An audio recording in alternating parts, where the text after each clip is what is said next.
Well, hi there. I am Andrew Watkins, and if you're listening to this while juggling 3 patient calls, checking in a couple patients, taking a payment, selling skincare, and trying to catch your doctor in between procedures, you might be working in an aesthetic practice. And I'm Blake Lucas, and this is Practice Land. This is not your doctor's podcast. Welcome back to Practice Land. I'm your host, Blake Lucas. We know you love it when we talk about money on this podcast, and today's story starts in beautiful La Jolla, California, where one team changed the way they talk about money and watched their numbers climb by 58%. We're talking to the leader of this practice that is really good at talking about money. You may recognize her. And it turns out cash flow follows conversation, and that's what we're unpacking, the science and the soul of making affordability feel effortless. Joining me on our panel today is Eva Sheie, founder of The Access, a content marketing company helping aesthetic brands turn authentic conversations into trust. Welcome back, Eva. Hello. And we also have Bridgette DeBrino, CEO of Belvara Collective, who brings over 15 years of experience in operations, clinical care, and growth strategy for aesthetic practices. Welcome, Bridgette. Thank you. So excited to be here. And of course, you may recognize Janelle Robinson, the COO of Jolla Cosmetic Surgery Centre, where she's seen a 58% lift in financing applications from 26% of consults last year to 50% this year, just by changing the way her team talks about money. I really want to dive into that. But welcome, Janelle. Thank you. Eva, I know you know Janelle really well and her practice for a very long time. So I'm going to hand the reins over to you to let you start asking some of the questions today, if that's okay. I got it. You know, what I just thought of was this funny thing that Marie used to say. And so the reason Janelle and I know each other and know how each other think so well is because we both have been working for Marie Olison over the course of our careers.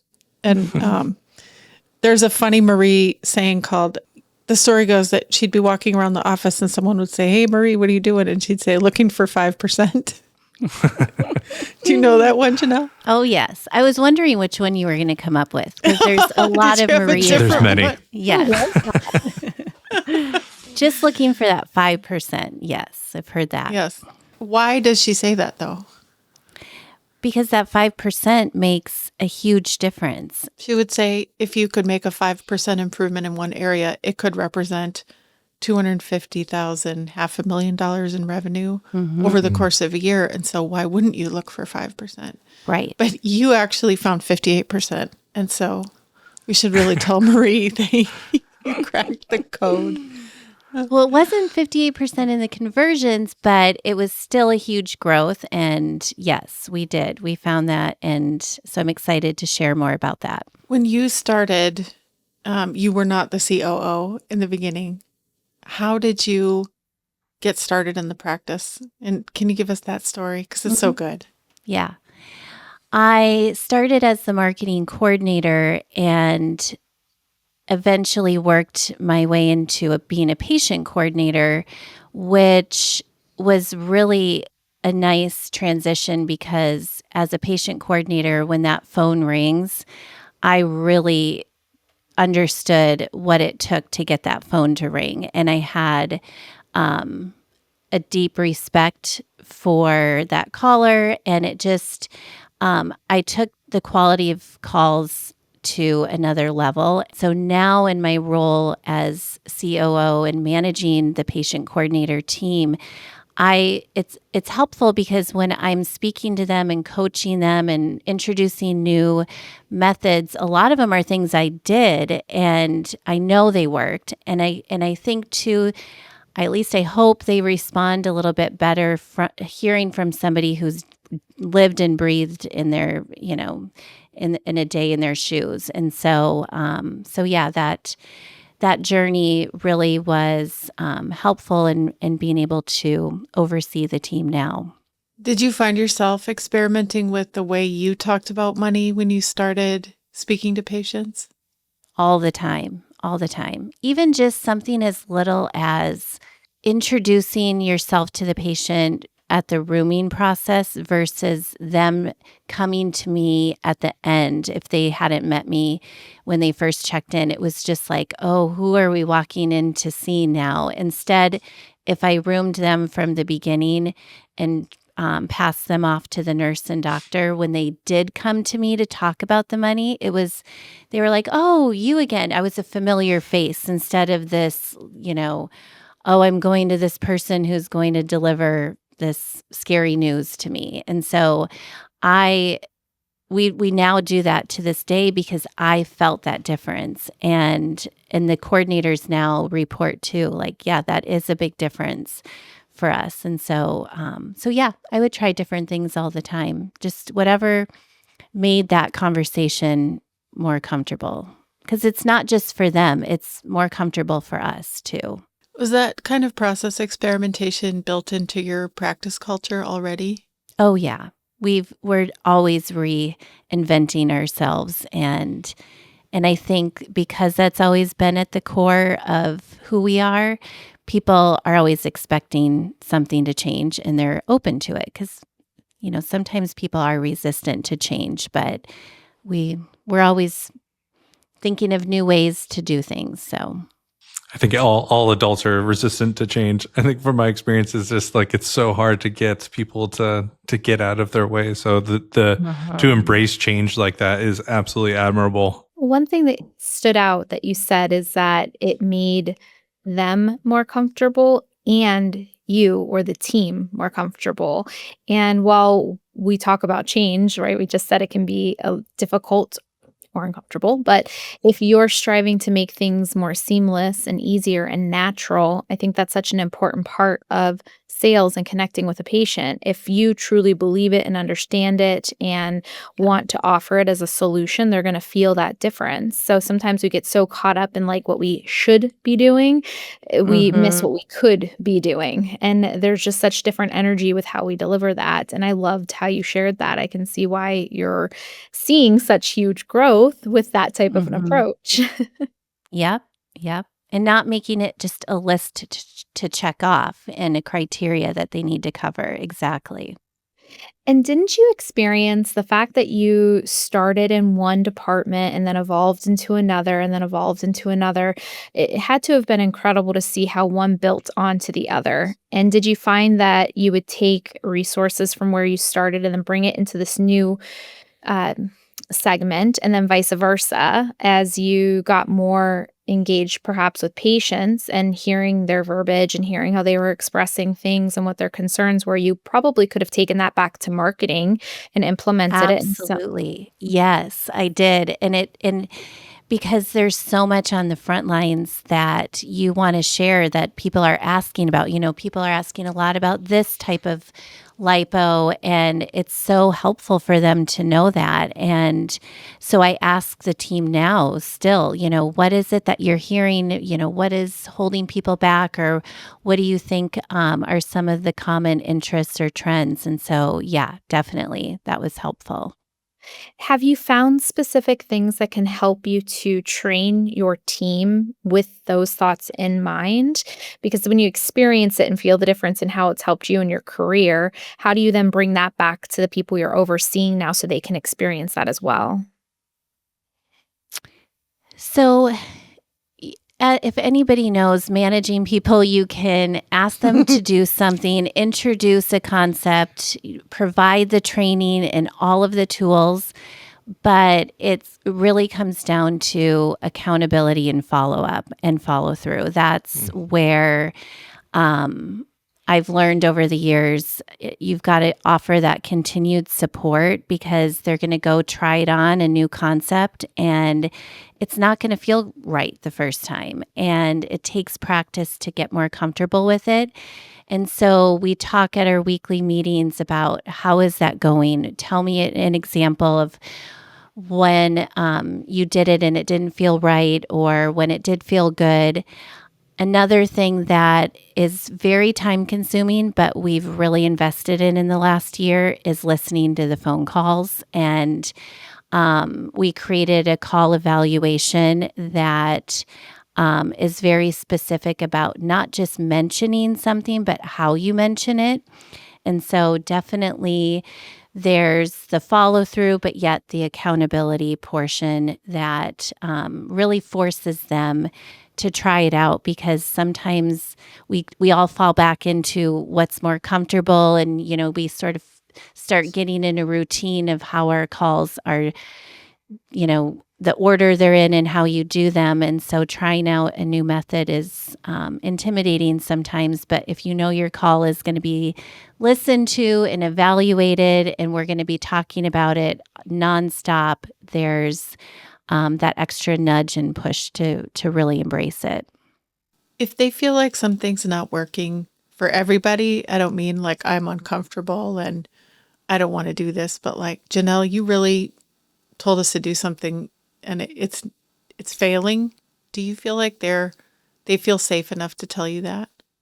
Yeah, definitely. And I think the biggest thing when you introduce a new concept is that you find the why in it for them, because if you just say this is something that's going to boost conversions, or, have people utilizing payment plans more, it's not very motivating for the person. And really, at the end of the day, you're trying to make their life easier too. And I mentioned that earlier. And it's like, this is going to feel, once you get it down, it's going to feel really good, and it's going to feel really easy. And you're going to notice the results, which inevitably they benefit from too, with some type of bonus structure. So you just remind them that this is for them.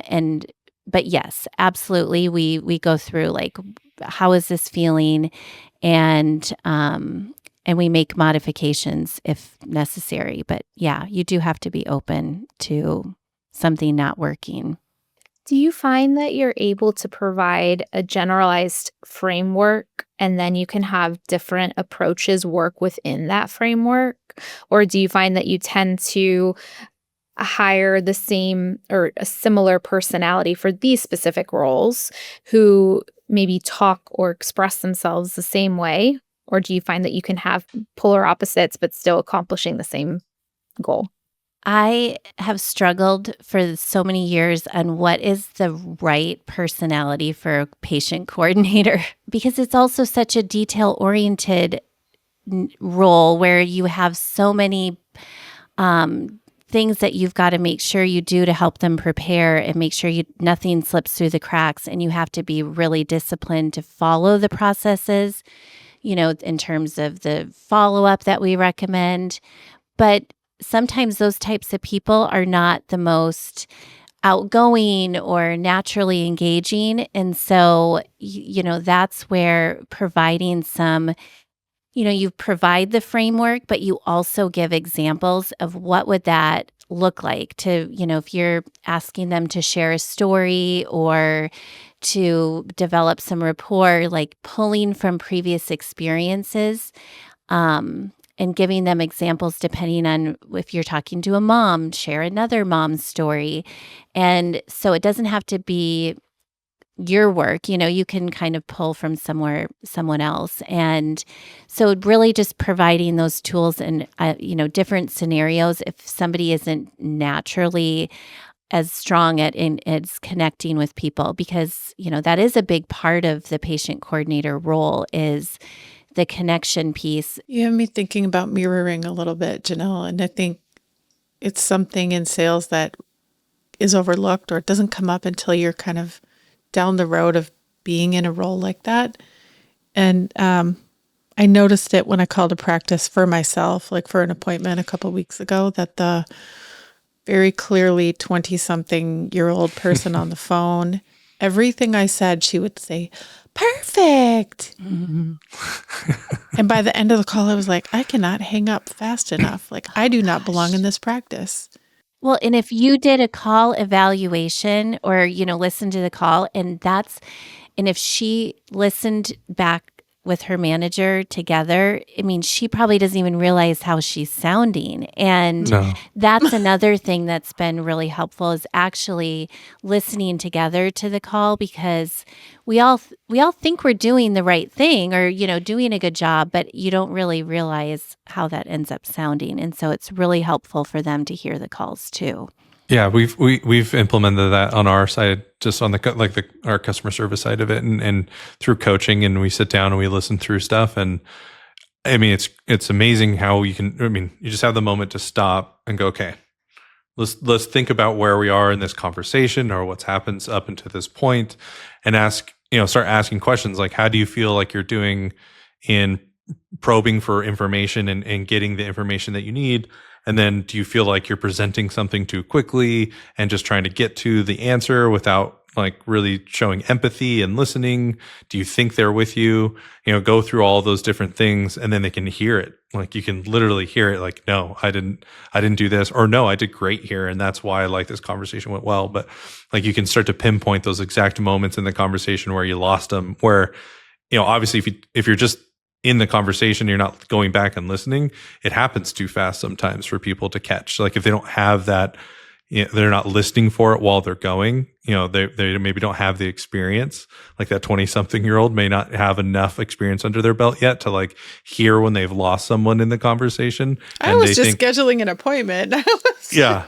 And it's just like, oh, but if you hear it, you're like, this person did not want to talk to you. And they're like, wow, I had no idea. I thought I was being so nice. Right. And it's like, she probably did. I love how you're using questions, though, to dive into that conversation with your team. You find out so much more. Oftentimes, they may bring up something we could have missed. Just because, you may be overseeing something doesn't necessarily mean that we catch things 100% of the time either. So by facilitating a conversation versus just a directive, I think it allows for both parties to be able to potentially expand and explore and really make it better because, well, I heard this or I interpreted it this way. And then you can really get down to the nitty gritty. And it feels like you're building something together collectively and working towards it, which helps us to be more natural, right? How we started that conversation. Absolutely. I think for me, it's like what I try not to do is be like the subject matter expert in that conversation. Although I may have in my mind, like, this is exactly what I need and what I want, and I'm not hearing it. And I don't want to like just tell them that, right? Like if it's delivered to like, and most adults are not going to receive that well. Like they're already most people's walls go right up once you start to be critical of whatever it is that they did. They're going to get defensive. It's just like a natural reaction.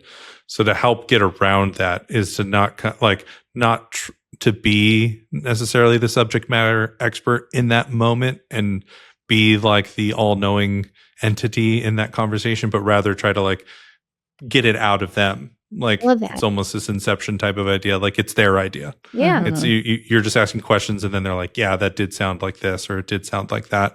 And they're like, yeah, like how could we have done that better then? And then they give it to you and you're like, that's perfect. That's exactly what we're looking for. Let's move on. They already kind of know the answer. It's this like Socratic method almost, or it's like they already know the answer. They just need to ask the right questions to get it out of them. And they'll own it much more when they're the ones that identified it. Yeah. Yeah.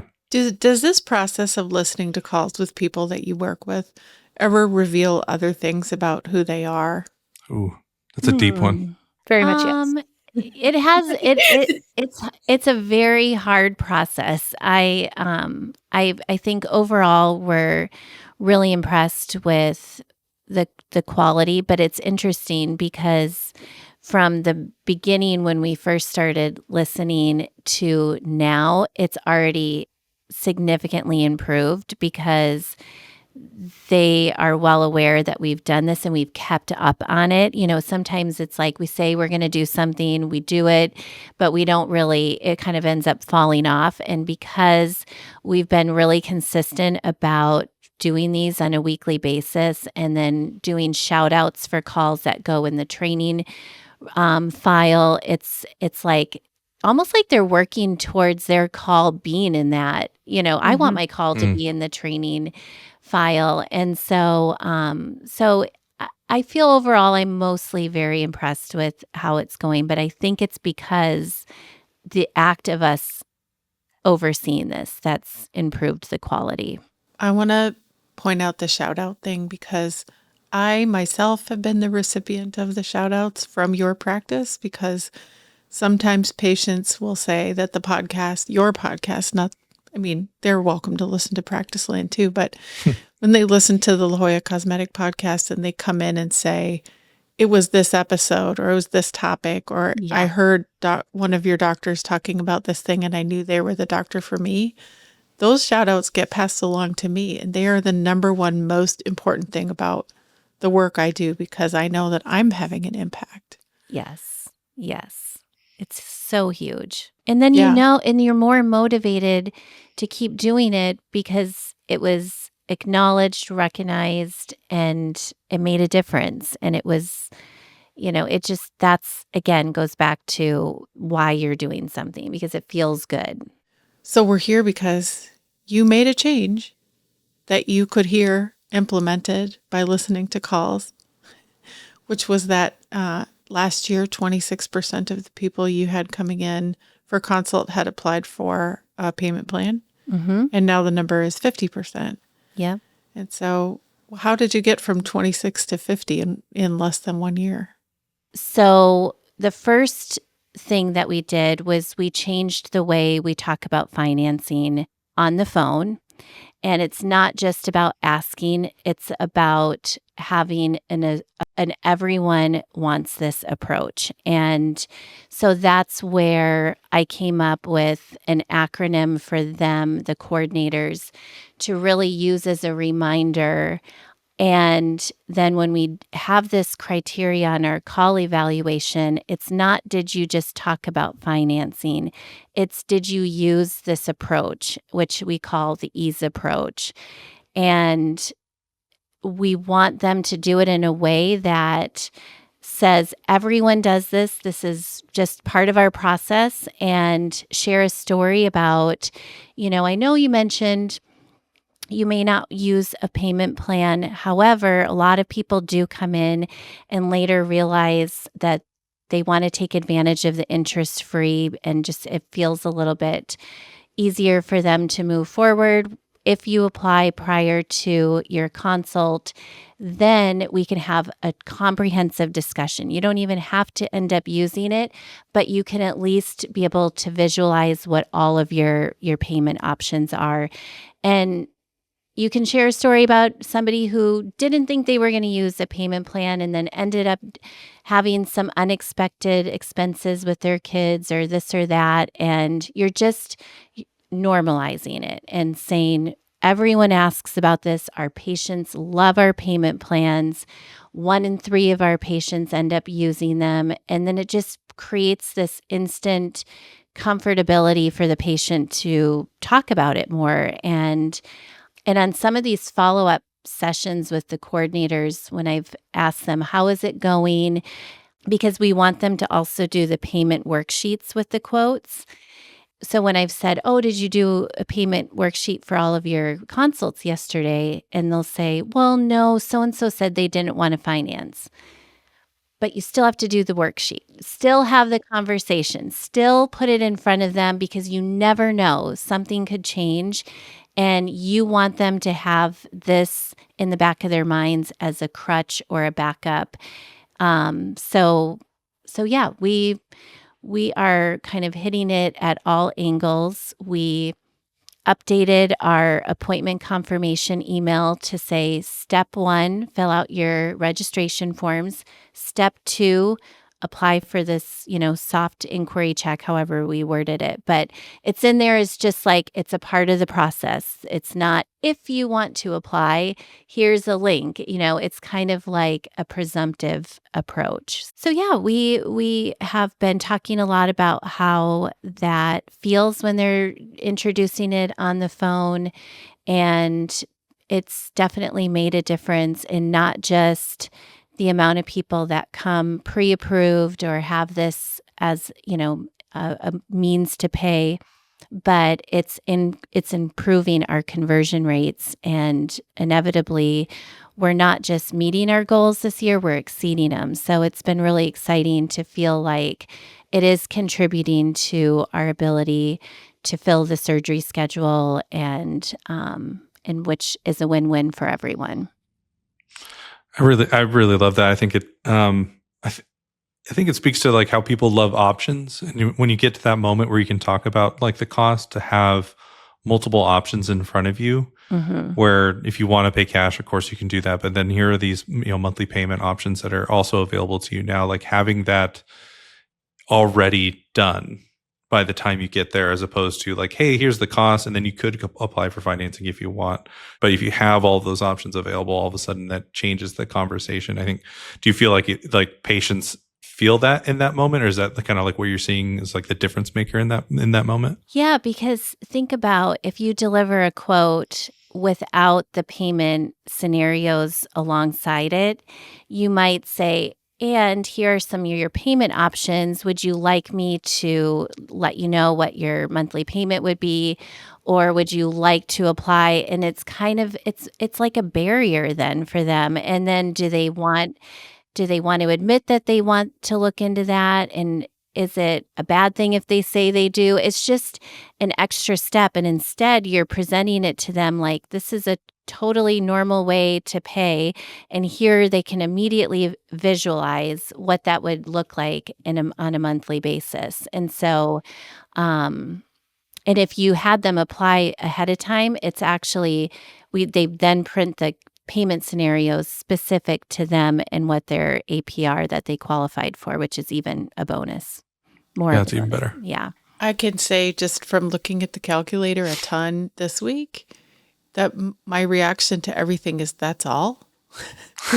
No matter what number I put in, I'm like, that's doable. Yeah. And it could just be a portion of it too. Yeah, right. It doesn't have to be the full amount. It could, you can put this much money down and then finance the rest, or get, do a payment plan for the rest. So you have your coordinators fill out a sheet for every phone call. We sort of intentionally organize the sheet based on how we want the flow of the call to go.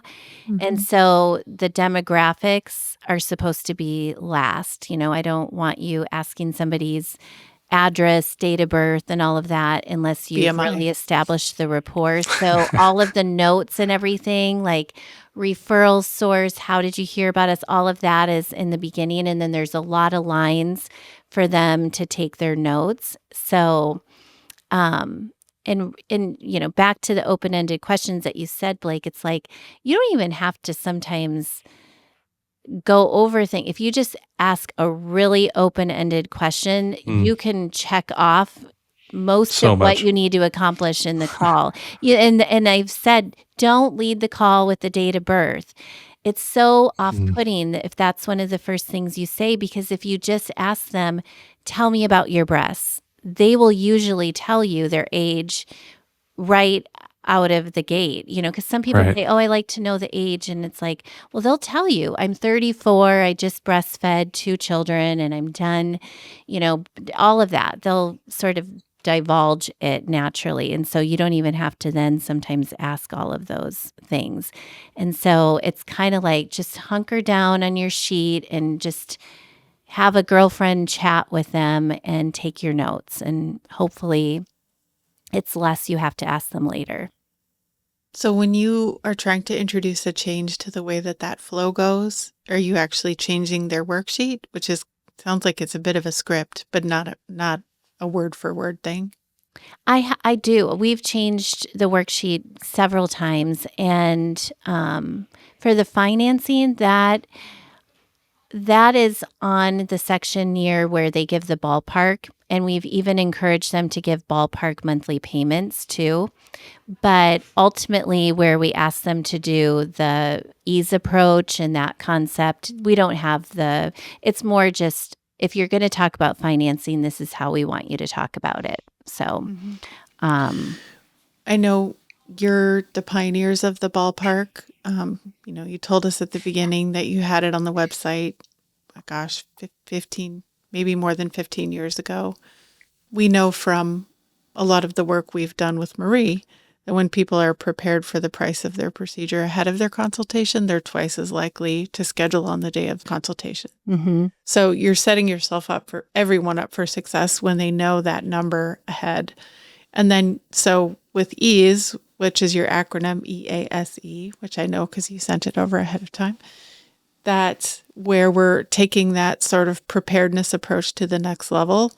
But I think it would be interesting to know what EASE stands for. And if you don't mind defining it for us, I hope you're not giving away trade secrets here. But No. Yeah, this is the secret sauce. No, it's fine because it really, EASE in itself speaks for itself. And for them to remember, everyone asks, assume interest, share a story, and empower the choice.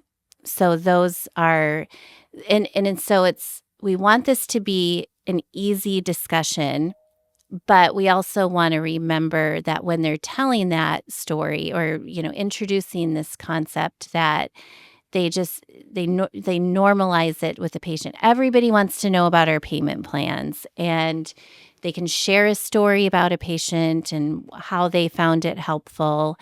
And you just assume they want to hear about it. And then it's, it doesn't have to be awkward. You just assume. And again, it makes it less, intimidating for the coordinator too, when they're having that money discussion. Now, after they fill out this sheet with all this data around this patient, what happens to it? Are you uploading it to their chart? Are they are they typing it out at that point, taking a picture? How do you use that moving forward? Do other team members tap into it? Yes, we do upload it to the chart, but then we also have it, we inevitably upload it later to the chart, but we have it physically out. So when they check in, the coordinator can review the sheet. They do input the notes and the appointment details too, which now we're actually getting AI summaries from our phone calls that make it easier for them so they don't have to type up all of the notes from the sheet. But it is helpful to refer back to, especially when somebody's looking back to see what was the original thing that they called about, just in case the discussion went beyond that. We can circle back on the initial driving reason for the call. how did your team react when you introduced the EASE? They were a little overwhelmed at first because I feel like we already have pretty tall orders for the new patient calls. I'm sure. So yeah, they were definitely like, oh my gosh, this is another thing I've got to think about covering. And really, it's not meant to be it's really meant to be a tool and to be helpful. And you already are having this discussion about pricing and how they're going to pay. It's just a matter of switching how you do it to make your life easier, really. Did the surgeons, you have 6 surgeons, right? Mm-hmm. Did they notice any difference when you changed this? I don't They're busier? think so. Yeah, they're Not busier. Yes, that is the change. They just didn't know why or how. Yeah. Yeah. No, they haven't said anything. I mean, really, usually no news is good news. If they start to feel like they're seeing poorly qualified patients, you usually hear about it. So I'll take that as a positive because I haven't heard any complaints about the quality of their consults. That's the dream right there. Mm-hmm. There's a podcast that I listen to a lot, and it's more of a business podcast, but there was a recent episode where this person who has acquired, he was just a genius at scaling and sales and has acquired, I think, hundreds of companies now. And it's called The Game, if anybody's curious and wants to listen. If you like sales strategy, it's really useful. And there was an episode where he was talking about himself, his own behavior. And he said when he changes something, like he admitted, I'm a tinkerer. Like I like to mess with processes and I like to try to always make them better. And like, that's the dream. That's the goal, right? You're always making things better, better, better, better. But he noticed that when he made a change, it actually would have the reverse effect, and they would struggle for several months. I think he said 3 to 5 months of serious process pain because the change caused them so much. It caused them to slow down so much. And so then he said, well, I decided next time I want to make a change, I'm going to write it on a piece of paper and put it in my pocket. And if a month goes by and I still want to make the change, then I might ask someone else, do you think we should do this? So he basically handcuffed himself for making changes until he was absolutely sure that he wanted to go through the pain to get to the other side. And so I wonder if this resonates with any of you guys in your own work. Have you ever questioned whether making a big change? Obviously, this one was worth it, Janelle. We wouldn't be here if it hadn't worked out fine. But I'm curious what you all think about that concept. I'll chime in there. I could definitely see that happening. I mean, especially, for example, of a software change, anytime you do that, I mean, that's a given. Yeah. But you kind of throw someone off and add sort of extra clutter in their mind to be able to focus, or just, a change in the workflow. Yeah, I could see that. And maybe that's where extra training to get their comfort with it before they're trying it on with the patient, doing role playing and things like that. So other people are sort of the guinea pigs and not the patients. I think too, you said something important. He paused and he sat with it for a minute, and then he brought it to somebody else on his team and he let them sit with it for a minute. And oftentimes when you have individuals who want to push an organization forward, they tend to have a lot of energy and excitement, and they get excited about a change and they're just like, let's go, let's do this. And excitement is important because it's momentum and it creates that movement to help people to carry on. But we can lose consistency through that excitement. And then that change becomes so much more stressful. And we lose sight on why we're even bringing change into the conversation to begin with. So if the change is to support a goal, and if we can get clear on a goal and maybe have 3 things that we're working on throughout the year, then when you bring these changes up, if that change aligns with one of the goals, it's easier for the team to get aligned with it. And it will make sense for them to make the change because it's leading towards something that everybody agreed on at the very beginning. If it isn't aligned, then maybe we put it on the back burner and we let that be part of next year, or next quarter, or whatever the case may be. But having everybody buy into it and making it feel like it's a collective decision, I think can oftentimes help when deciding whether or not change is worth it. Well, and if you don't introduce something that maybe has legs to stand on, you're going to start losing credibility when you introduce the next thing. Yeah, I think there's so many lessons that PatientFi learned early on in its life that we look back fondly on now, but they're just decisions that we made that were very reactive, right? That like we would get feedback from providers or from patients, and for us, like one of the greatest assets that we've ever had is that we can move quickly. Like we have an amazing development team. We have a really intelligent kind of leadership that can, course correct or change and pivot and move very, very quickly. But one of the harder lessons that we had to learn is there needs to be more no's. Like there needs to be 1,000 no's for every yes. I think it was like a famous thing that like Apple used to come up with, is that like, yes, we can do that. We can, and if we can almost do anything that we want to do when it comes down to it from like a technical standpoint. But should we do it? And so we learned some really difficult lessons very early on. That like, hey, yes, this might make the experience incredibly easy and like super, super fast.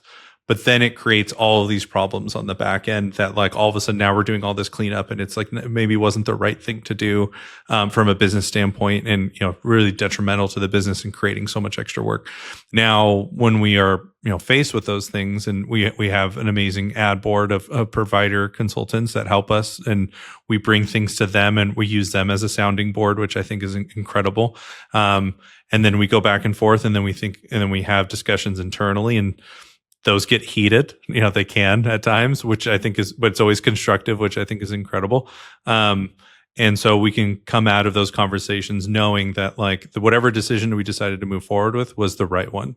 Janelle's point earlier about making sure you follow through and bring it back around to full circle when you do make a big change with people is not lost on me. And I'm thinking about working somewhere that was pretty amazing.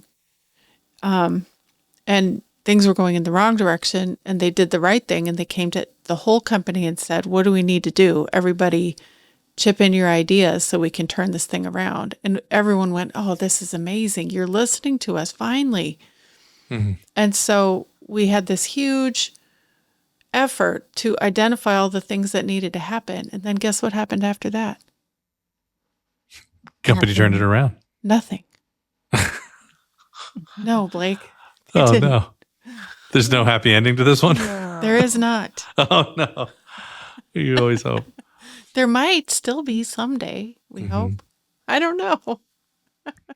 It's so important for morale for people to feel like that we do care about their feedback and that we do listen. And it's funny because I've actually been sitting on an idea for a couple of months. And when you said, oh, what are you going to do next? When you gave that example, because I'm actually an overthinker. So I have been sitting on something for a couple months with the way the coordinator team is structured, and I've ran it by them. This is what I'm thinking about doing, and gotten their feedback, and they all seem to think it would be really helpful. So yeah, I'm just going to flesh out a couple of things. But when you do get their feedback, there's so many different perspectives that you don't consider, because I have my objectives that I'm trying to accomplish, but they do think of things that you don't think of, and it can really help you fine tune something so that you're not discovering those things like you mentioned, Blake, these unintended consequences later. So I think that it is a very good way to go about a change. And I really liked how Blake mentioned that the conversation can sometimes get heated, or there could be a lot of emotion behind it. There's a book that I was introduced to that I absolutely love, The 5 Dysfunctions of a Team, or something to that effect. Oh, yeah. Classic. It talks heavily about how important it is to be able to sit in a room with your team and disagree. And it's not a matter of being defensive or trying to protect your ego. It's quite the opposite, actually. It's bringing up these different perspectives. It's bringing up different ways of thinking through things. And, talking about psychology, we don't always know the nitty-gritties of people's personal builds and where they're coming from. And they may have never had an opportunity to have somebody encourage them with their ideas or their perspective. Maybe they always got shut down. Maybe they think that they are not smart enough to speak up in the room. And oftentimes are some of the most brilliant insights you could possibly ask for. So just by fostering that encouragement and allowing people to feel comfortable to have conversations, whether they agree or don't, I think allows for so many beautiful and incredible insights that we can then, to Eva's point, take action on. Because if we're just sitting there talking, there's nothing more exhausting than that. That is not that we have defeated the purpose. Yeah, absolutely. So it's definitely important to be able to foster that type of community. Janelle, I want to just close this out with one final question, which is, of course, what were the results of implementing ease? Not necessarily how many dollars, but is there a percentage increase? I think it struck me when you said that what we're hearing from most practices is that we're in dire straits, and it sounds like you're doing better than a year ago.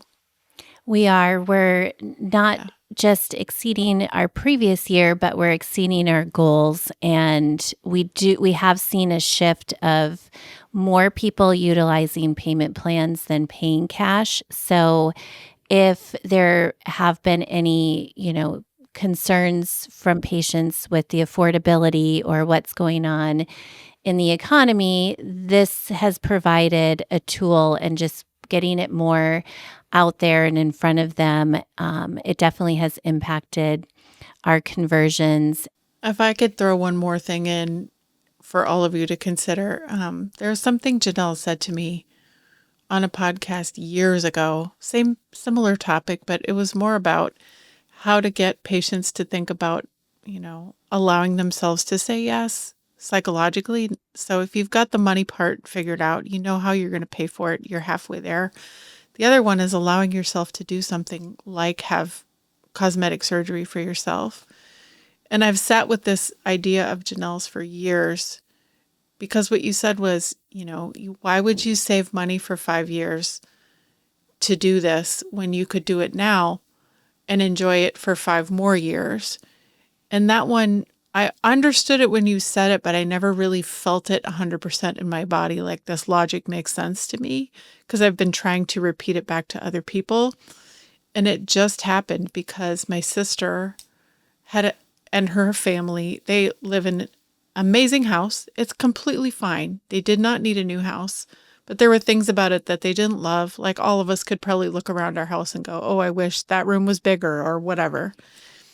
And they decided to give up their 2% interest rate and get into a bigger house, better house with a better layout and a better yard and a better neighborhood, and take this 7% interest rate. And so we had this conversation where she was like, we just didn't want our kids to not enjoy living in an amazing house because our interest rate was 2 and instead of 7. Like, we were sacrificing this happiness that we could have for a very short season.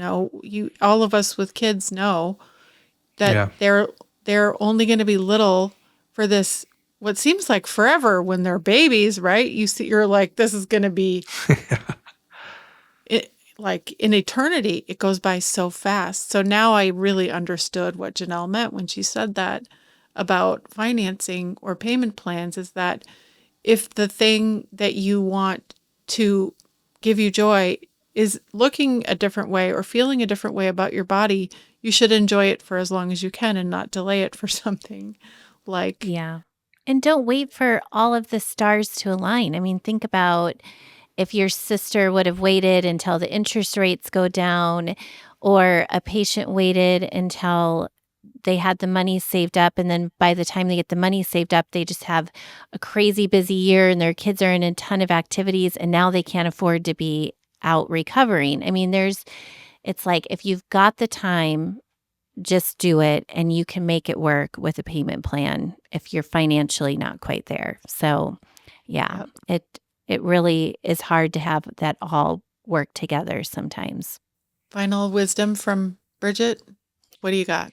I think collaboration and consistency, just really striving to bring clarity to the conversation can make a huge difference. And I love how Janelle's team is incorporating that clarity from step 1, and then they're carrying it through the entire process, and then tying that clarity to the entire team through the different processes that you've built out, just with the forms and implementing it into the software. So I love that. I can see why you've doubled your exposure to opportunity. Andrea Watkins always says clarity is kindness, and that's what that means. I love that. I love that.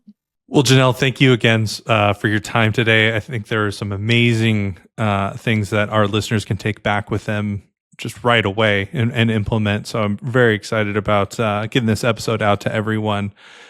La Jolla is doing some really interesting stuff online. Where can we follow you guys for more to kind of see what you're doing? Yeah, follow our Instagram page and /LJCSC. And we've got a variety of things there that are really exciting to see.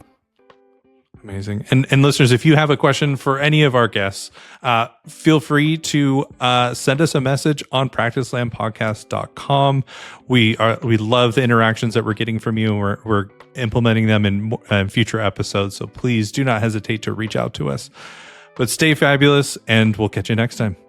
Bye-bye. Bye. Got a wild customer service story or a sticky patient situation? Send us a message or voicemail. If your tale makes it into our She Did What segment, we'll send a thank you gift you'll actually love. Promise, no cheap swag here. Are you one of us? Subscribe for new episode notifications and more at practicelandpodcast.com. New episodes drop weekly on YouTube and everywhere you can listen to podcasts.